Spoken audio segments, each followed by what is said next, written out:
20 વર્ષથી ફરાર અપહરણ કેસનો આરોપી મહારાષ્ટ્રના વસઈ વિરારથી ઝડપાયો.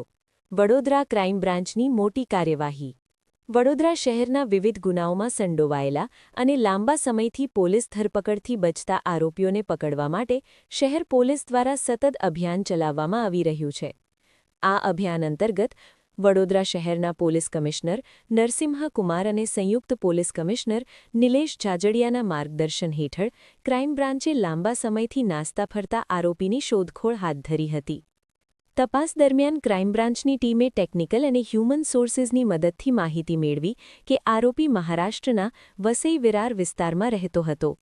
ટીમે ત્યાં સતત વોચ રાખી અને food delivery boy, transport driver તેમજ ગ્રાહકના વેશમાં તપાસ ચલાવી આરોપી ફિરોઝ ખાન મુસ્તાક ખાન પઠાણ ઉંમર વર્ષ 55ને ઝડપ્યો.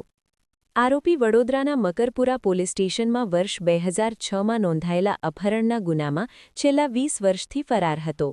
તપાસ મુજબ આરોપીએ પોતાની મરઘીની દુકાન સામે રહેતી સગીરાને લલચાવી લગ્ન કરવાની નક્કી કરીને કાયદેસર વાલીપણામાંથી અપહરણ કર્યું હતું. ઘટના બાદથી આરોપી સતત સ્થળ બદલતો રહ્યો અને પોલીસથી બચતો રહ્યો હતો.